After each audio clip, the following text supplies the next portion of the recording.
I'm happiest in the saddle.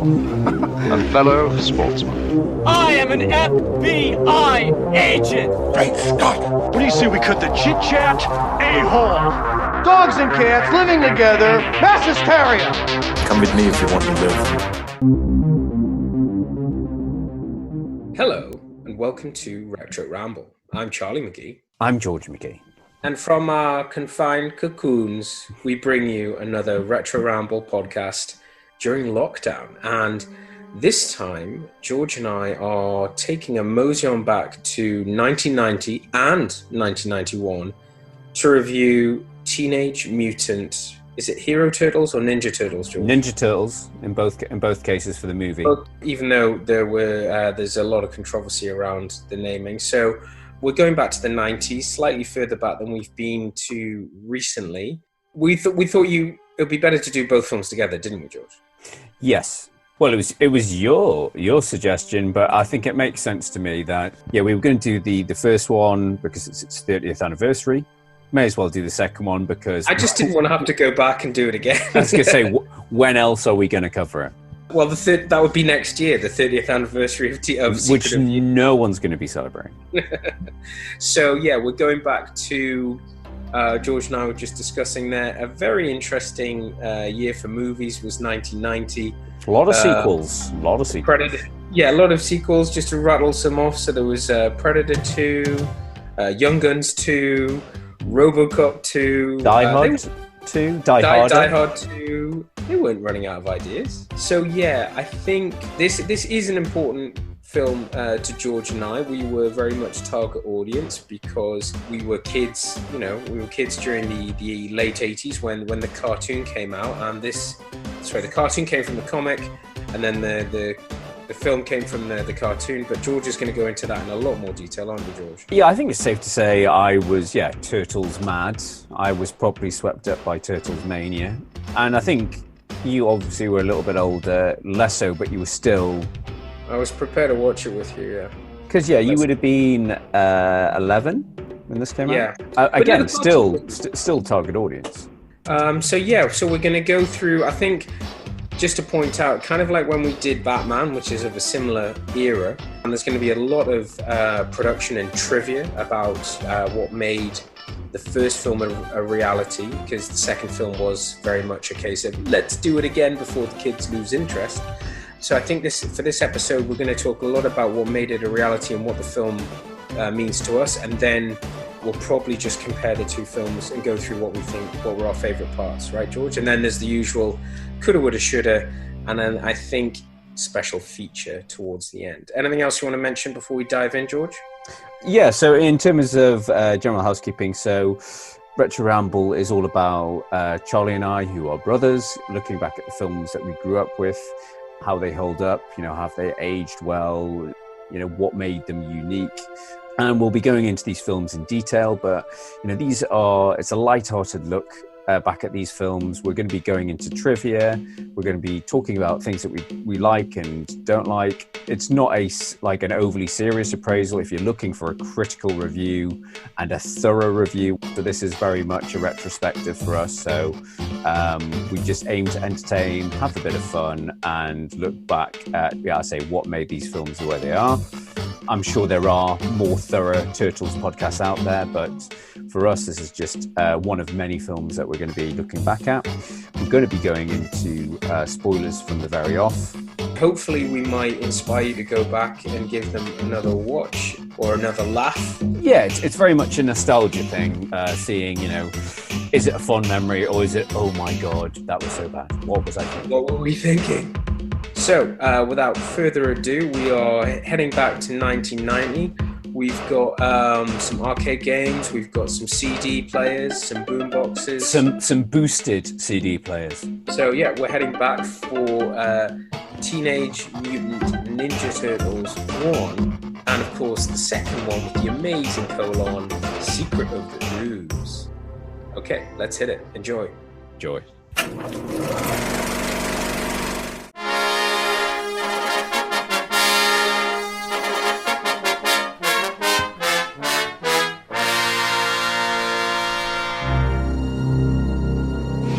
Our family grew The city itself will be our playground to use as we please, rewarding ourselves and punishing our enemies. We've been looking for you, Miss O'Neill. There is a new enemy, freaks of nature. Together, we will punish these creatures. What the heck was that?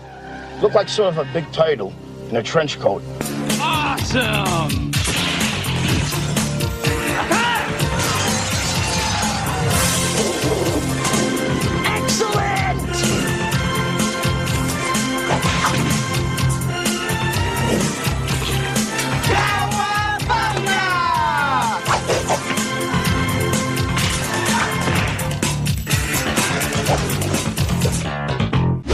The next fight will be freak against freak. Take the ugly one! No, you take the ugly one! Which one's the ugly one?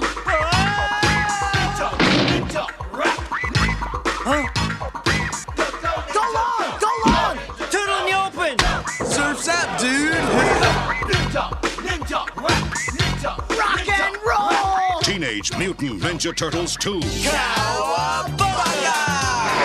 The Secret of the Ooze. Don't forget, we're turtles!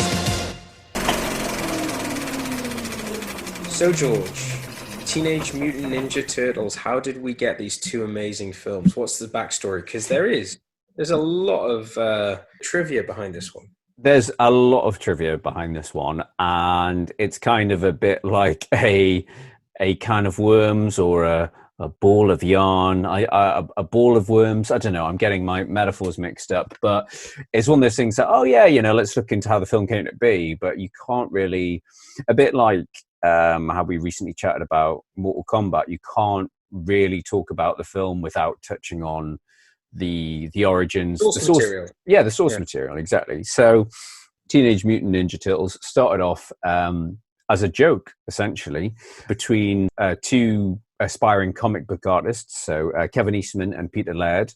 They were living together. They were having a bit of a mess around one night, just like drawing stuff just to entertain each other late at night. And one of them, I can't remember who it was, drew, what's the most ridiculous thing? And, that sort of complete paradox of, a turtle that was suited up to look like a ninja. So very slow amphibious creature turned into a superhero with muscle. And they were both huge worshippers of the classic Marvel. So of the Jack Kirby, Jack Kirby and Stan Lee are sort of seen as the godfathers of the whole Marvel comics and that style, that artwork style. And they kind of took that, what was very popular at the time, and parodied it. So what started off as a single sketch joke, they were like, well, hang on, there could be something here as a one-off comic. So they self-funded their own comic book issue for Teenage Mutant Ninja Turtles, and it became very successful for a self-published thing. People just ate it up because it was funny. It was, so ridiculous, but it was quite gritty, and it took a lot of inspiration. Main inspiration was from Marvel Comics Daredevil, but also a little bit of X-Men, obviously, as well, the whole mutant aspect, as well as Frank Miller's work, so his stuff on Ronin. But yeah, it probably most closely parodies Daredevil. So the ooze that gave the Turtles power is, in a roundabout way, without copyright infringement, is the same toxic waste or radioactive waste that gives Matt Murdock his that blinds him and gives him his superpowers. The Turtles' mentor is obviously the lovable rat Splinter, which is a play on words or a parody of Daredevil's mentor, which is Stick. Obviously, it's a small version of Stick, Splinter. And Daredevil, he fights a crime ring known as the Hand, whereas the Turtles fight the Foot, or the Foot Clan. Yeah, there's loads of backstory behind how it was a bit similar to, in a similar fashion to He-Man, in terms of they got a sort of a licensing agent approached him because the comic was really doing really well. He was like, okay, I want to sell it as a toy, and none of the toy manufacturers were interested, and then this one random one called Playmates, not to be confused with anything porn related, they picked it up, but they said, we'll do it, but it needs a T, like, this is around, obviously Transformers, Mask, all those 80s Saturday morning, a He-Man, those Saturday morning cartoons were always linked to toys. So it was like, we need a cartoon to help push these toys. We need to have at least 5 minutes of cartoon before we play 3 minutes of adverts featuring these toys. Exactly. And we need a reason for the kids to be invested in it. And so it was actually the cartoon that established a lot of the stuff that we know and love about the Turtles. So whilst they were all known, they were all known after Renaissance artists. So, Leonardo, Raphael, Donatello, Michelangelo. In the comics, they all had their weapons. They all dressed the same. So they all had red bandanas. Wasn't really a clear color coding system. Exactly. So the cartoon brought that in. The cartoon gave them more individual personalities. So like Michelangelo being the clown, Leonardo being the leader, stuff like that. Donatello being the scientist. Exactly. So there was a lot of stuff that came out of that was brainstormed by the cartoon company. So that was headed up by Fred Wolf. That took it away from the original dark, gritty comics. But the same licensing agent was like, okay, well, the cartoon's doing really well, bringing loads of money. It's movie time. And so started pitching it around Hollywood. And in a similar way to, I think we were talking about with Mortal Kombat and some other films that we've touched on. Back to the Future. Yeah, that's a great example. But nobody wanted to touch it because at that time, around 1987, 1988, there was, speaking of He-Man, there was the Masters of the Universe film, which was a massive flop, which we keep threatening we will cover at some point. Oh, we're still doing that. But there was also, so that was the toy to movies flop. But there was also, if you look at direct comic book flops around that time, this is pre-Batman, even though Batman would have been in production around this time. But Tim Burton's Batman Mania hadn't sort of hit yet. But this was just around 87. We had Superman 4, The Quest for Peace. And we also have Howard the Duck. So most major studios just didn't want to touch any comic book properties and any toy sort of spin-offs.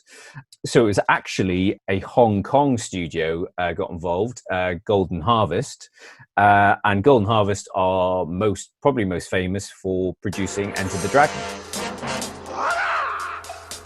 Right. The way they saw it, they was like, oh, well, hang on, it's Ninja Turtles. Well, yeah, we'll just get a bunch of our stunt guys in rubber suits. It's easy. So they put down a substantial payment, like a budget for it, but they still needed an American distributor. So again, the guys that came in to save the day for Mortal Kombat, New Line Cinema, again, this was pre Lord of the Rings. This is before they were taken over by Warner Brothers. This is back when New Line Cinema were pretty much known for horror films like Nightmare on Elm Street and were quite a small studio. So they actually only came in halfway through production. So they'd started production without any sort of guarantee that they would get American distribution. So it was a massive risk, even though the cartoon was huge, the toys were huge. In movie land, there was nobody really wanted to touch it, and New Line actually had to come in and put in extra budget because I'd say at least half of the 13.5 million budget was going on the turtle suits. Right, which are still impressive to this day, I have to say. That's the one thing that I think got a lot of hype around the time because it's Jim Henson's Creature Shop. So, obviously Jim Henson is and was. I mean, I assume that the it's still going with Sesame Street and what have you. But yeah, the Muppets, Labyrinth, and for anything animatronics that were required, they were the bee's knees, but they had always worked on their own projects. But thankfully, I think it was Golden Harvest managed to get a director who had previous experience with working with the Henson Company, and that was a guy called Steve Barron. So, George, that's not to be confused with the Dreamweaver of modern times, that is Steve Bannon, who worked on the Trump campaign. Not that guy. So, yeah, not Steve Bannon, Steve Barron. When watching this film on DVD, I had no idea who Steve Barron was. I mean, just on a side note, when was the last time you think you watched this? Because I don't think I've ever watched this film on DVD. Oof. No, I think that... no, not since. I mean, we can cover that in terms of how you and I both got a sneak peek at the first film. Definitely saw the second one at the cinema. Yeah, and probably again on VHS. But then, yeah, God knows. But it's funny. I think it must be one of those things that you associate with your childhood so much. You'd be like, "Oh no, that's a kids' film. I'm not going to." Absolutely. Yeah, absolutely. It doesn't go into the bin of classics that is Indiana Jones, Back to the Future, and all the other stuff. Etc. Yeah. So yeah, I remember firing at the DVD and going, "Who the hell's Steve Barron?" But actually looking into it, this guy's had a really interesting career. So he started off as camera assistant on Superman the movie. He worked on Bridge Too Far. What else did he do? He's done some other stuff. So, but then he got into, like some of the other directors we talked about, he got into making music videos, because obviously the 80s was, the explosion of MTV. And this guy, Steve Barron, has an amazing CV. He worked with The Jam. He worked with Human League. But he's most famous for making Aha's Take On Me video, probably one of the most iconic film videos of the 80s, if not ever. That amazing graphic effect. Yeah, with the drawing. And he also did Michael Jackson's Billie Jean. With the light up tiles. What a tune. And so another one. And wait, there's more. Dire Straits' Money for Nothing, which is that the one? Is Money for Nothing the one with the animated computer graphics? I guess. I don't remember watching a lot of Dire Straits videos. You're just listening to Dire Straits on long car journeys. My CD player, courtesy of our dad, who was a big fan. So yeah, he, I say, had very much a music video background, but he'd actually done some work for the Henson Company for a TV series called Storyteller. So I think they were all based around like Greek myths and legends, and it had, as you would imagine, lots of puppets in. But he directed a few episodes of that, so he had a very good relationship with that. And I think it was kind of a play of, well, let's get Steve Barron because he's got a relationship with Henson. He's worked with puppets. Exactly. He's worked with Muppets before. And it was Steve Barron who actually won over the comic creators, Eastman and Laird. So they were very protective of their legacy, and they had a lot of say in what was done with the source material. And I would recommend, we've talked about it on the podcast before, the Netflix show, The Toys That Made Us. I've watched a few episodes of it. So they've not all of them. One of the more recent ones they've done is on the Turtles, and there's some really great background on that. So I'd recommend, if anyone's a fan of the Turtles and is liking what they're hearing in this episode, go and check out that episode on Netflix, The Toys That Made Us. I can't imagine anybody who downloads this episode is not a fan of the Turtles. Well, exactly. So so Barron went over Eastman and Laird because he came in and with their comic books and was like, this is how the film's going to be. I want to use this scene. And he was going through specific like parts in their comics. And they were like, good way to do it. Get their trust. Oh, okay. This guy's, genuine. He's not, a hack or whatever. But he was also aware of the cartoon series. And he said, listen, we need to make a hybrid of your comic book and the cartoon that's so popular. And I think, jumping ahead, he does a brilliant job of merging those two, even though, I think we've admitted in the past, we're not the biggest comic book readers, so we weren't really familiar with the comics in the first place, were we? It was more the cartoon. Well, I don't know. I think it's probably a good time to jump in with our first memories, because I feel like we're at that stage. We've talked about how it came to screen, and I think our discovery of Turtles, or at least it was the cartoon. Yeah, and exactly. And that was funny, and it had some fighting, and it was just different.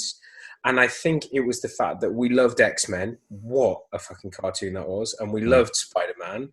And I think even things like the Silver Surfer, there was a few crossovers in the Marvel. There was a lot of Marvel properties that we loved, and they stood out more so than, I don't think we watched a lot of Batman or Superman cartoons when we were younger. The cartoons were Marvel. And this felt very much like this. And I just remember... Well, that would have been before, this Turtles would have been before Batman animated series. Oh yeah, way before. And I just remember, because we didn't have the internet, it was very much the rumor mill. It was like James Glendinning said this, or George Feeney said that, or the guys. It was, yeah, did you know that like in the original comic book they use their weapons all the time? They kill people. And they kill people, they cut off arms. Like, whoa, that's so cool. That was us. That was George, 7 or 8 year old, Charlie, 10, 12 year old, whatever. That's who we were back then. And so we were very much target audience, but that's where we were kind of being taken from the animated to the, what would you call it? What did Disney call their real life versions? What do you call it? What's the technical term? Live action? We were going animated to live action, just as we were going from kids to adults or young adults. We were perfect. It was a perfect coming of age transition. Well, that's it. Turtle Mania was huge, and I remember, having I think we both had the T-shirts. I think you and George, I can remember being on holiday and trying to search out a turtle. Los Tortugas Ninjas. It was one of the first Spanish phrases I know. We were on holiday somewhere on the Costa del Sol or something. It's like, Los Tortugas Ninjas. I remember getting some Spanish knockoffs from the flea market or whatever. So many, the Playmates definitely hadn't really delivered their stockpile. But, you talked about the age I was at. I'll never forget the fact that when you got these toys, I was at the age where I was kind of too old to be playing with toys, but they looked cool. They had all the samurai weapons.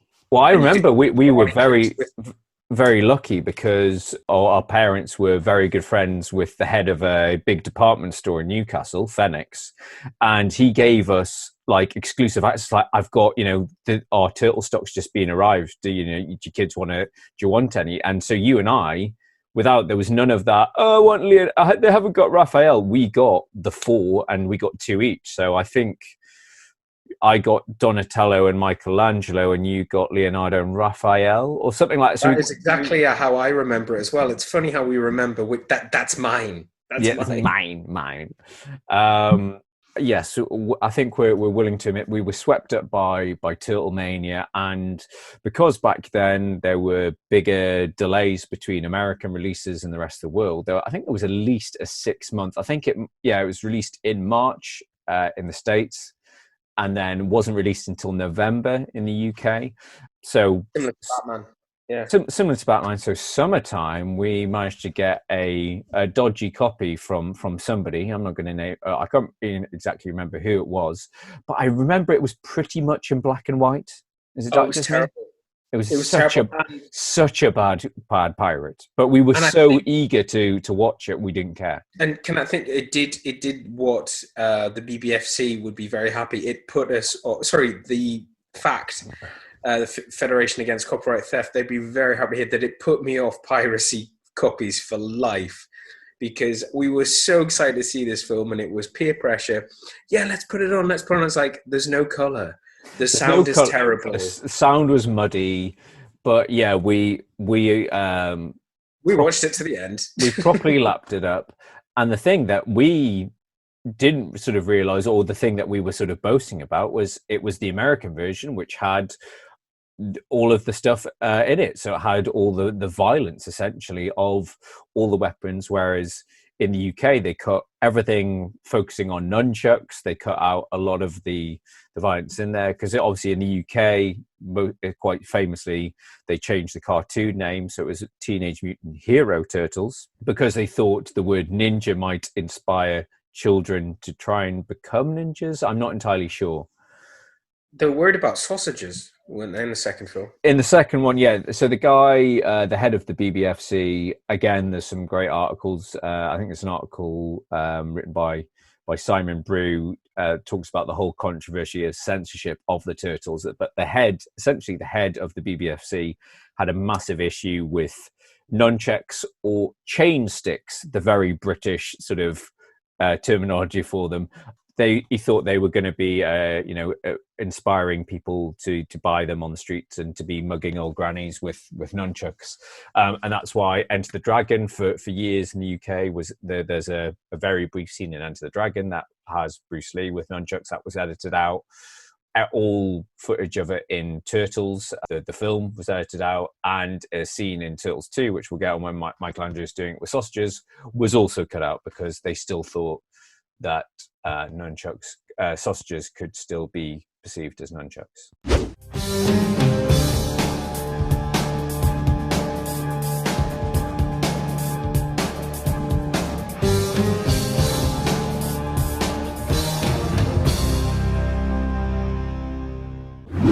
So where it worked, I mean, we've talked about our first memories. The film comes out, we see it. I kind of feel like because the second film came out so quickly, I don't remember a lot of rewatches. You know, we were saying it's been a long time since we watched this.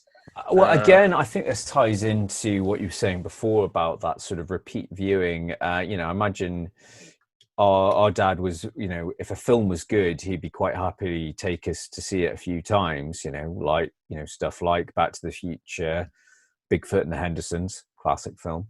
But I imagine with going to see Turtles numerous times, it's like, no, I'm not going to see that again. I'll take you to see it once and then you can wait for the video or something like that. Yeah, no, and also because the second film was rushed out so quickly, and we're just young, impressionable boys who'd be like, "So, do you want? No, we don't want that one. We're already on to the second one." Yeah. We weren't of the age where like, let's compare 1 and 2 together. Which one do you prefer? Oh, they're quite different themes. No, we were just on to the next, to the next, to the next. Is there much more? Is there anything else you want to cover off in terms of how these? Well, in terms of when we're talking about the animatronics, I mean, the animatronics are phenomenal, and that's something that you and I have agreed on both films is that how well they still stand up, and in terms of that, something that we've always talked about in terms of that practical versus CGI debate of try and keep it practical wherever possible to create that believability, that weight, that emotional reaction that you get from some stuff, that uncanny valley type thing. So the Jim Henson team do a fantastic job on both films. But in the first one, it was like groundbreaking stuff that they'd never done. I think it was like all radio controlled animatronics. It had all been linked up in the past, hole in the floor type stuff, but you couldn't do that when you've got guys in suits and action scenes. So I think all the animatronics for the faces were housed in the shells, ironically. So they had 2 suits. So there was one obviously one for fighting and then one for dialogue. But apparently they were just an absolute nightmare for the performers inside them because they had to be suited up and then they would glue the heads on. Just for a few weeks. well, that's it. They were filming for budget reasons. They were filming in, I think, North Carolina, and so it was really hot as well. So the guys were like losing pounds a day. They were just sweating away. I think they even had to build like a sort of like air conditioned room for the guys to go in between takes because it was so hot. But another thing that I read on my research that they were filming near. I think it was an airport, Wilmington Airport, and because of some of the radio traffic would sometimes cause the turtles' faces to go into spasms mid-scene. Like, just had a stroke, Donatello. He's just he's gone again. He's gone again. So it was apparently it was a real sort of trial by fire, for the guys in the suits. Obviously, they was doing all the martial arts and stuff, but yeah, they channeled their rage into their martial arts. Which still holds up today. The choreography to go with the animatronics, the choreography across both films is still pretty impressive. Yeah, and that's it.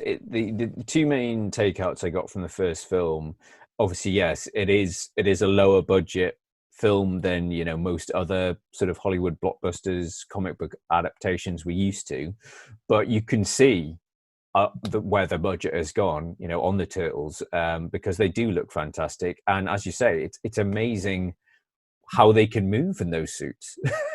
Because it has got some great choreography, and yeah, it's got some really decent.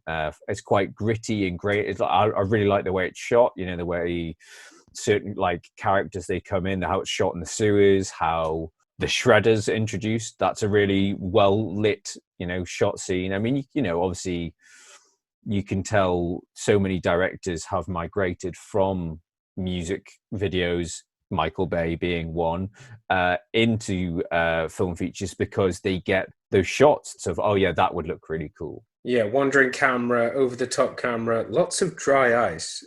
A lot of dry ice. But yeah, it's I think they're both very short films. So the first one I think is an hour 40, and the second one's even shorter. The second one I think is an hour 25 or an hour. Or an hour 32, whether or not you include Vanilla Ice Ninja Rap. That's at least 10 minutes of the film. But yeah, going back to the controversy of the violence and stuff like that, it seems like, from just doing my research, that there was a little bit of controversy behind the scenes as well, in terms of what Steve Barron had in mind and what the studio had in mind. So one of the guys who was in the suits, the performers, the guy that played, I think, Raphael, Josh Pay, was on a podcast, I Was There Too, and he claims that Steve Barron was fired near the end of production because the producers thought the film was too dark and too violent. His editor, Sally Menk, who actually has gone on to be Tarantino's editor ever since, was also fired as well, and somebody took over so Steve Barron didn't get the final cut, and that's one of the reasons why he didn't return for the sequel. Okay, well, I'm not sure if that kind of comes through. There's definitely difference in tonality and massively style between the two films, but you're saying that he got sacked towards the end of the first film. Yes, so even though the first film is seen as still quite gritty and dark, so the way it's filmed, it's very gritty and grainy, and even though it's not filmed in New York, or most of it's not filmed in New York, it does feel very New Yorky. You know, they've done a very good job there. But yeah, I think there's one scene in the film where I can't remember the guy's Shredder's right hand man, you know, the bald man with the tattoo, where he takes out his anger and like beats up one of the Foot Clan. I think in the original edit he kills him, but then in the other edit they had to put in some ADR to say, oh, he's okay. He's going to be all right, as he sort of cracked off. That now makes perfect sense, because in watching it this time, he like beats the crap out of this guy, and he says in like massive video, "You almost killed him," and the guy looks completely dead. As he's like towed by like two arms. It's like completely limp. It's like, what? Are you a doctor? It's like, yeah, he's going to make it. Yeah, but yeah, I mean, we haven't really touched on. There isn't really much of a cast in this. I'm going to say much of a plot. Well, I mean, the plot is it's fairly. I think the plot's a lot better than. There's a lot of story in the first one. To be fair. In the first one, and I kind of sort of forgot about where they retreat to the countryside to find themselves, to recover, to recuperate, to find themselves, to do some group meditation. But one question I have is, where is April getting her money from? Because she's got an apartment, she's got an antique store underneath, and she's got a country retreat. So she's doing, obviously from good money. Yeah, and she's just a reporter. But she's pretty good. I like the chemistry between her and Casey Ryback. Sorry, I mean Casey Jones. Yeah, Casey Jones is great in this. So he's Elias Koteas, I think his name is. I think he's a Canadian actor. He's gone on. He's very much a character actor. I don't think he's really been a lead in any films, but he's cropped up in so many films with loads of big directors. So he's been in Thin Red Line. He's been in Gattaca, Crash. So he's been in a lot of Dave Cronenberg films. Let Me In. So yeah, he's been in loads of films, and you'll sort of go, oh, he's one of those. It's that guy. Yeah. But yeah, this was one of his first films. I liked him in this, and I thought she was good. I thought the chemistry was good. I could even forgive Danny for just being a kid, but I thought Danny's dad was a bit. The police captain is just the police chief. The fact that the police chief is doing these tiny little things that little police guy, people much lower down in the ranks would do. Like he's calling the guy's parents. It's like he's a caricature. But I just thought the journalistic boss was lame. Oh, that whole storyline of Danny and April's boss is so lame, and it's just like, oh god, surely you could get a better actor than this. And yes, the angry police chief cliche is beyond grown. But he comes back for the second one. Guys, I'm available. God, need work. But yes, we'll just quickly scoot over to the sequel, The Secret of the Ooze, because essentially 1991, if you think of, most films, even Bond films, that they're very much planned ahead, and they still usually have, even in its heyday, like 2 years sort of between each one. This one was produced and released within a year of the first one coming out, so it was very much fast tracked. And I think the rumors sort of behind the scene was that some people at New Line were, as you said earlier on, were concerned that the Turtle Mania fad was gonna fizzle out quite quickly. But yes, it was very much a reactionary film. So all the stuff we've talked about, the violence, the nunchucks, that grittiness had been cut. So the comedies dialed up loads, and I don't think they ever, or I think Donatello uses his staff a few times. Raphael uses his size to catch some pizza. But this film, he slices, he dices. Yeah. And it very much hews a lot closer to the cartoon. Yeah. Whereas the first one, as we said, Steve Barron had a vision of doing a hybrid, which I think he does perfectly.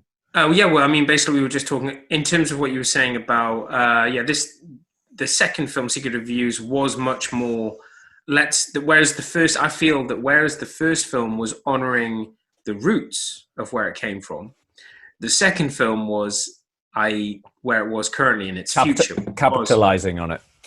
Yeah, the cartoon. And, you're seeing how it was very much more like the cartoon. They actually lift a big bit of dialogue, which leads to that joke, a little too ref, which is from the cartoon. I think it's actually from how the cartoons used to do a feature length one? Yes, and we had on video, maybe at Grounds. I was going to say, I think you'll find it was Betamax. Betamax, baby. Yeah, I think it was on Betamax, but it was definitely one that we watched a lot in the cartoon. So when it popped up in the film, it's that classic line of, it's all a little too quiet.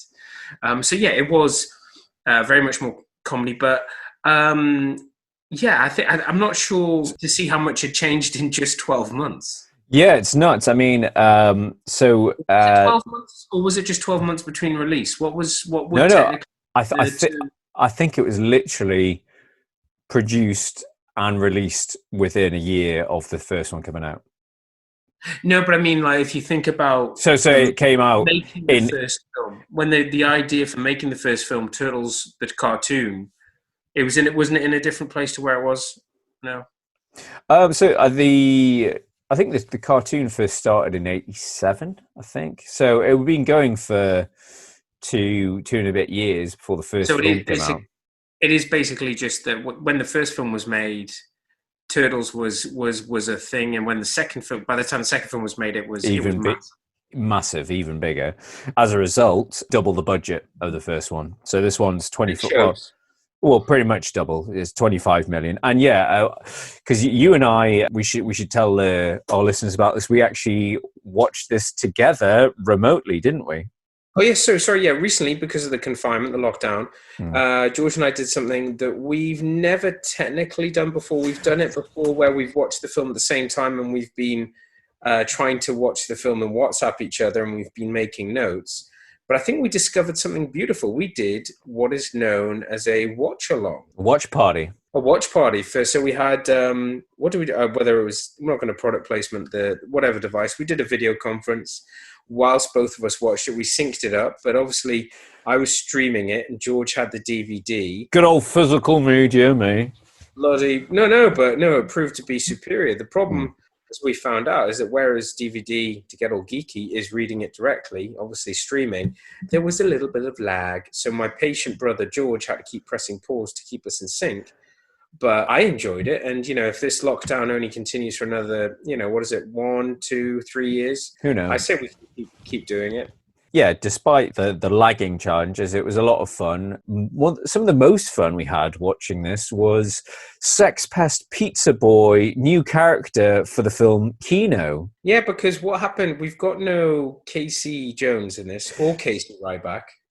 So Casey Jones apparently, well, I don't know if this is just assumption, but he's not in it because he was too violent because of his I beat people up with lots of sporting goods. So they decided to create the character of Kino, who is played by Ernie Reyes Jr., who was actually, who was he, Charlie? I want to say Raphael. He was definitely one of the turtles in the first film. He was, the stunt double for Donatello in... Do I get 1 point for that? Oh, sorry, this is the quiz. We'll give you so many Zoom quizzes. So, yes, it was one of those things that he made such an impression. The producer's like, we love you, kid. You got star power. People love you. Whereas learn these lines. Learn them. Don't take any acting lessons. Yeah, as I said to you whilst we were watching it, it's like, well, at least he's a talented martial artist. Yeah, he's very convincing martial artist. Yeah. He just can't. Guys, it's me, Kino. So annoying. I read one review which referred to him as the human Jar Jar Binks. And another review that just said, he is a character that you want to repeatedly punch in the face until the film finishes. Yeah, I don't know what it was because there's no, it is a tried and tested, dated trope in the first film that there's this budding romance between April and Casey.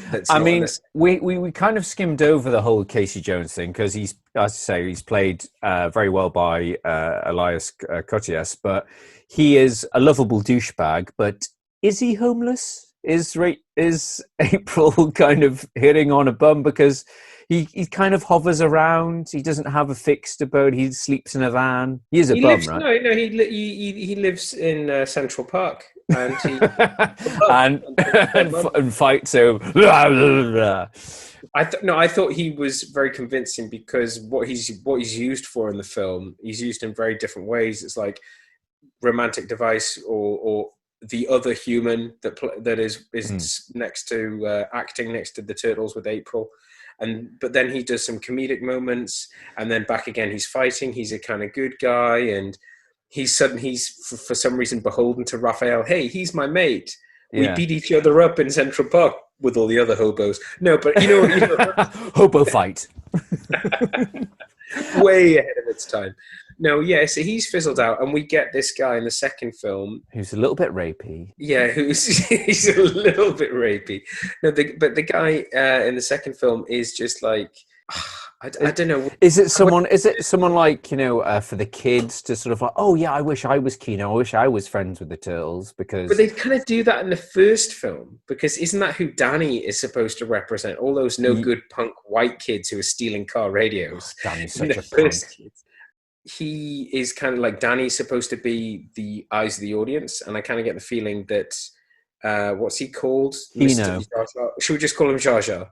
So Mr. Binks is the device in the second film. Yeah, he just seems to be. But I mean, he can fight, but he's just kind of annoying, and I don't get the reason why can he fight. He's very whiny, but he is. Because this is a very tightly plotted. I think there's one thing we agree on. The second one really licks along the plot, doesn't it? It doesn't spend much time on exposition. It's just like Shredder's back. The Foot are doing martial arts tryouts for reasons, and there's the Ooze. And Shredder wants revenge. He's going to use the Ooze out, and he's created creatures. They fight at the end. There's very much little ambiguity, character development. Well, the first film has all the backstory. You have this amazing thing about, the stop motion. You get to see a rat learning fucking ninjutsu. That is true. That is true. There are some, yes, very innovative flashbacks in the first one. Whereas, yeah, in this one, I think actually the creators Eastman and Laird were quite sort of negative on the story for the second one. They didn't want Shredder as the villain because they said, there were so many villains that they had created that they could have used. There's a whole alien extraterrestrial storyline that they wanted to explore, and apparently The Secret of the Ooze was originally going to hint at that and set it up for a third one, but I think it is very much that sequelitis of let's do it all over again. It's got everyone. It's got the Shredder. It's got and another reason why. So instead of beloved Bebop and Rocksteady, apparently, so this was down to final say from the comic creators. They didn't want Bebop and Rocksteady in the film. We don't want to be associated. Thank you very much. Well, yeah, I thought it was very much that, but apparently, reading into it a bit more, it's down to licensing issues because. Would it have to pay more, or would it cost the film more money? Or something? Well, yeah, because the characters have been they've been designed by Eastman and Laird, but the characters themselves had kind of been fleshed out, and their backstories came from the cartoon TV show. So the people that worked on the cartoon TV show kind of had creative rights or authorship for those reasons. Let's just make something very, very similar, but legally different enough.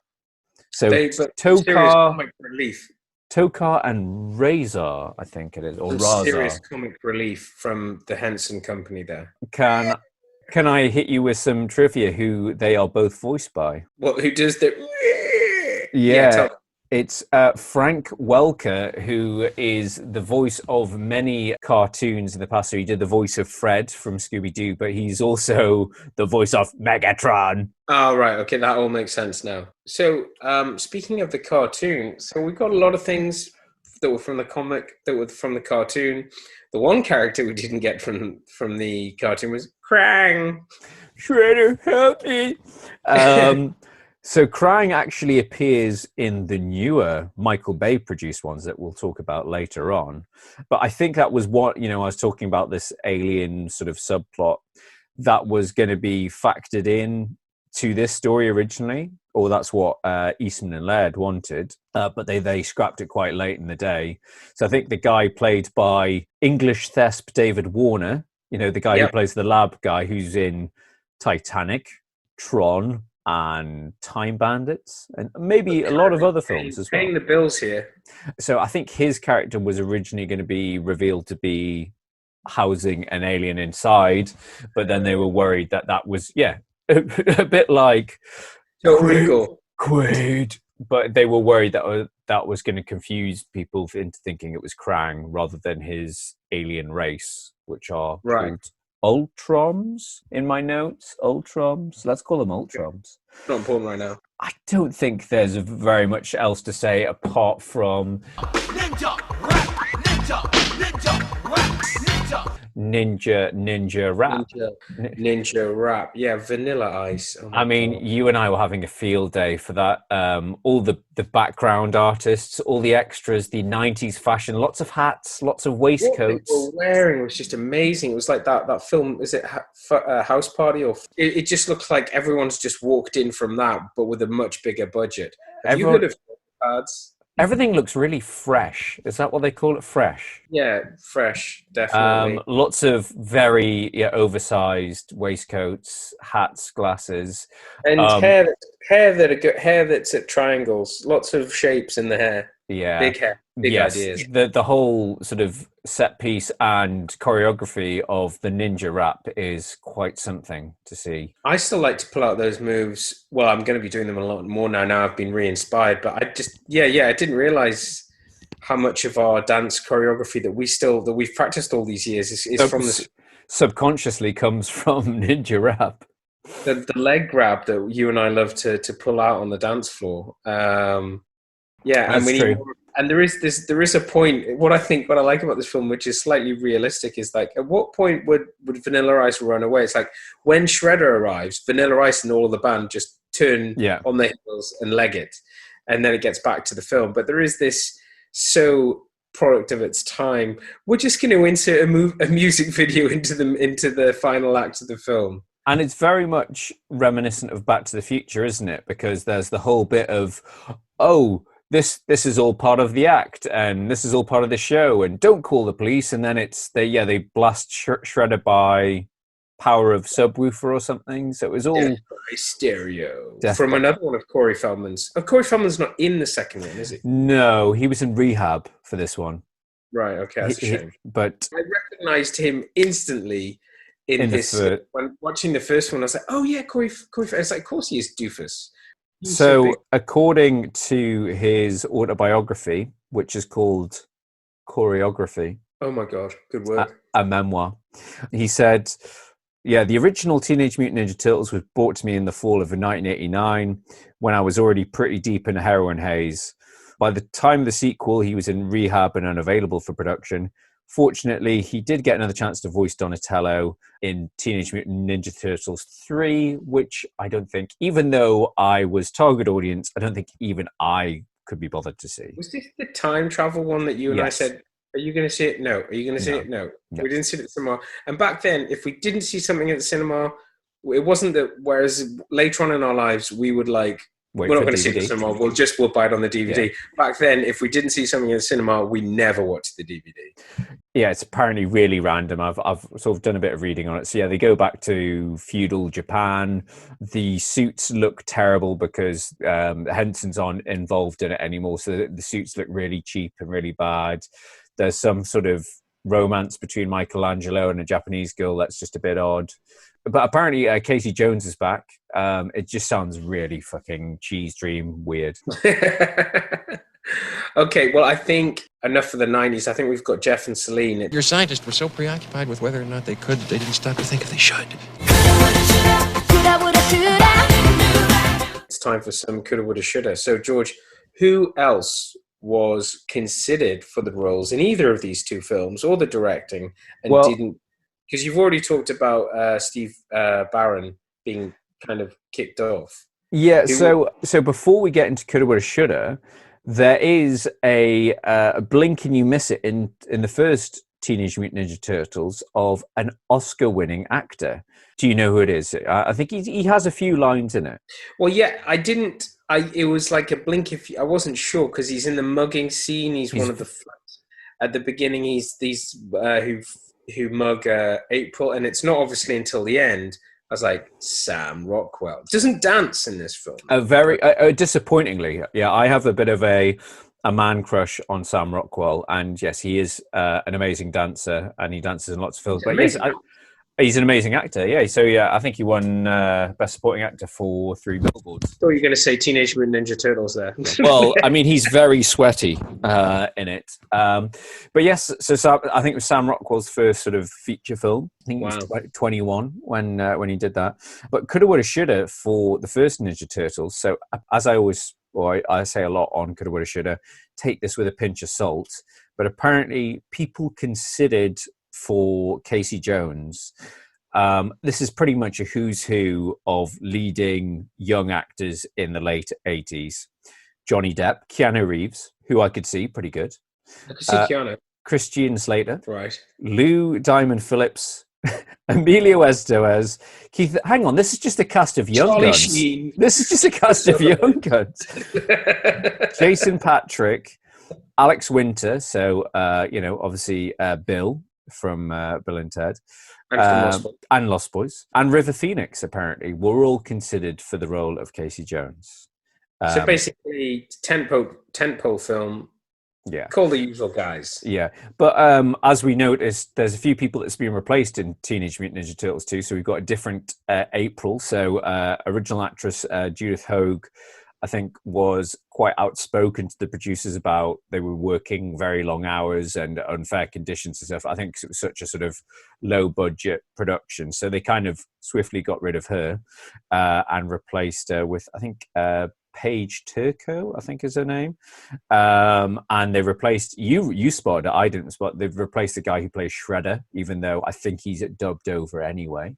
They also replaced musically MC Hammer with Vanilla Ice. Yes, so on the back of my DVD blurb I had to screenshot and send to Charlie, one of its sort of selling points is saying features an MC Hammer soundtrack. Now, I think that's a little bit over-egging the pudding. I think there's one Hammer track that's played at the Foot Clan's, arcade base in the first one, and that's it. Whereas, obviously, in the second one, we get some proper screen time for...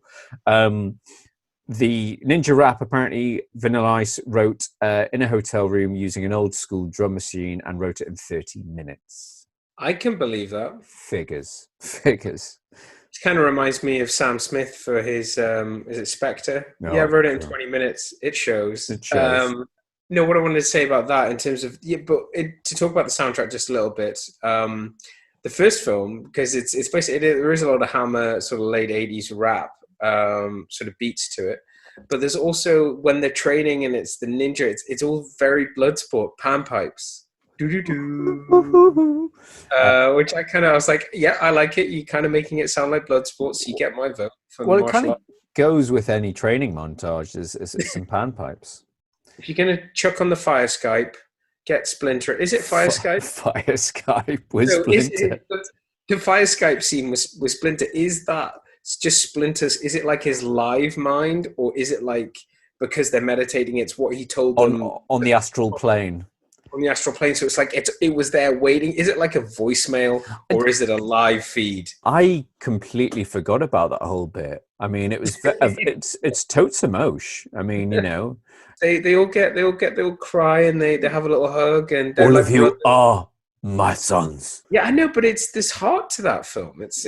I think that's what's missing from the second one. It's very much dial up the laughs, and there's not really any heart. There's no real character development. So yeah, Raphael's a bit of they all seem to be interchangeable essentially. Apart from Leonardo, they all seem to be sort of clowning about. Speaking of Raphael and Coulda Woulda Shoulda, would it be fair to ask the question, was Michael Rappaport ever considered for the role of Raphael? Well, I think he should be suing for copyright infringement of sounding too Rappaport-esque. He definitely grew up in a different part of the New York sewers to the rest of the Turtles. He is so New York style accent. It's amazing. He's proper New York. I mean, come on, guys. It's just like, yeah, aren't you guys supposed to be brothers? Why does no one sound the same? Why does one of you sound like Corey Feldman? However, just to go one stage, like when we watched that Hasselhoff film and we joked saying it just works on levels that we didn't realize. So maybe because Raphael goes to the films and spends more time above ground than the rest, you mean of a New York tone than the rest of them? You mean in his brilliant foolproof disguise? Just gonna put on my flasher Mac and a very oversized hat, and it's just like, that's clearly a turtle in a trench coat. Yeah, that's the only thing that annoyed me, was the fact that I think Casey Jones's reaction should have been a bit more, Well, that's what I was going to say. Casey Jones isn't like phased.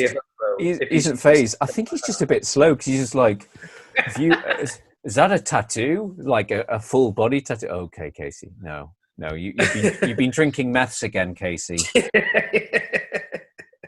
You need to get out of Central Park. It's like, yeah, okay. Is that Coulda Woulda Shoulda? Coulda Woulda Shoulda, yeah. This is DVD additional features. Yeah.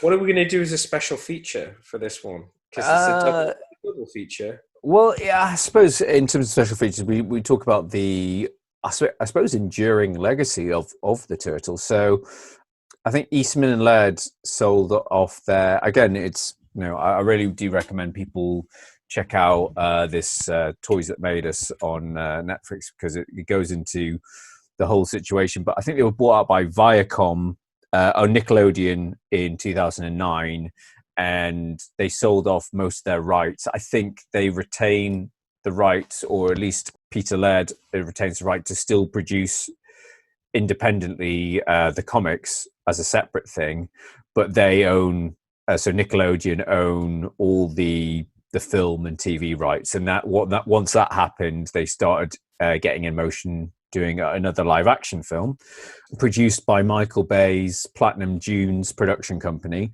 And they got in hot water because script leaks said that it was going to be turn the turtles into aliens. They were from, does this sound familiar? They were from an alien race, an alien world, and they were seeking refuge on Earth. Does that sound familiar at all? Optimus Primacom. Potentially. And the Shredder wasn't going to be the Shredder. He was going to be Colonel Schrader. So he wasn't going to be a Japanese man. He was going to be like an American general in a super suit who was also an alien or something like that. Right. And apparently it even shows in the final film of the new Teenage Mutant Ninja Turtles, which I think is 2014. So it's got one of our favorite character actors that pops up in loads of stuff, William Fichtner, you know, the guy, he's in Armageddon. He's basically the bank manager, start of Dark Knight. You know, yeah. He's in loads of stuff. He's the Shredder. Oh, sorry, he's Eric Sachs. And then you can tell through clearly quick reshoots, they've got some Japanese man in the shadows to be, oh no, he's actually a right-hand man for Shredder, and Shredder is a faceless sort of CGI sort of type thing. Right. That looks a bit like something at the samurai thing at the end of the Wolverine. Oh, okay. One of those, like a big guy with a samurai helmet and a big sword. Yeah, okay. Yeah, so it's very, I mean, all the turtles are done in motion capture. It's got the lovely Megan Fox doing the Megan Fox thing. She's got a backstory. Apparently the turtles used to be her pets. It's all very convoluted and everything has to be connected. And yeah, it's just a bit, I just find it really hard to watch and stay engaged with it. It's very Michael Bay, even though it's not directed by Michael Bay. The rotating camera, give you a headache. Yeah, the sort of dubstep sort of, you know, bassy sort of warm crush, lots of CGI explosions, quick edits. Just not a lot of, I think they try and capture them being teenagers, and they've obviously made them look a bit more individually stylized and stuff and detailed, and the turtles themselves do look good, but as I say, there's something different between seeing them, or maybe it was just rose tinted glasses and that nostalgia thing of seeing them in suits and it feeling tangible, but it just doesn't seem to work as well when they're done in motion capture. Is there Splinter in it? Yeah, Splinter's in it. Okay, well, I'm gonna have to check this out. And did they make just one, or was there two? No, the second one, Out of the Shadows, actually does feature, and I remember getting slightly excited about it. Well, I don't know why I was, because it had Bebop and Rocksteady in it, and again, it's a cross-country fire truck race.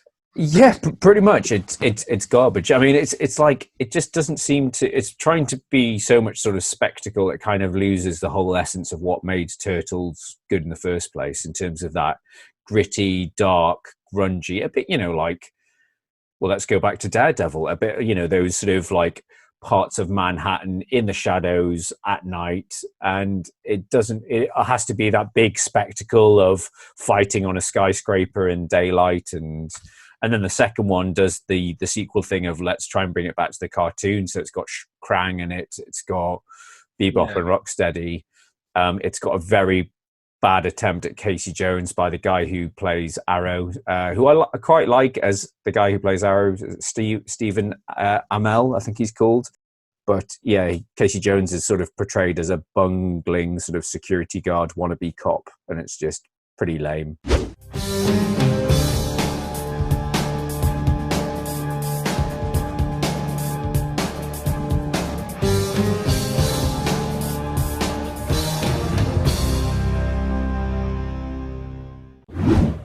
So yeah, I think we've covered everything about the two films. I said I really enjoyed the watch along. George and I think are definitely going to do that again, because as you can imagine, our obviously number one goal is to record these in person. But this does open up the possibility of us maybe covering films, doing some other stuff to tie in with our monthly episodes, maybe give you a bit more content. And I don't know about you, George, but normally we have to set aside some time, watch the film, make notes, and then talk about it. I've still done that this time. I didn't make any notes. Just enjoy. All you've got in your notes is ninja rap, just written again and again and Yeah, again. And why is on a 90s drum machine and it only took half an hour. So. And please God, somebody should kill Kino. I'm going back to Turtles 2. I'm a little bit confused at how quick Splinter's got hold of the newspaper that has Ninja Rappers born when they've just got back from the Ninja Rap. But is that the same day? It's a bit like the Untouchables. It's like within minutes. I just like the fact that, well, I mean, newspapers it was the final hours of newspapers, George. It was the 90s, so they were printing that stuff out like there was no tomorrow. Tomorrow. So yeah, anything else you want to mention? Just say, yeah, I agree with you. I think the first one was a lot of fun to go back. I mean, I've got fond memories of watching them both, but I think the first one definitely holds up more. And yeah, so much stuff that we used to quote when we were kids. And yeah, for a risky, low budget comic book adaptation, I think it does pretty well, for job done, set out what they attempt to do. The second one is very, very kiddie friendly. I think what's a good test for me is that now that we've gone back and revisited them, if this, should, let's say, another 10 years come round, you'd only go back and watch the first one now. From what I remember. Absolutely, yeah.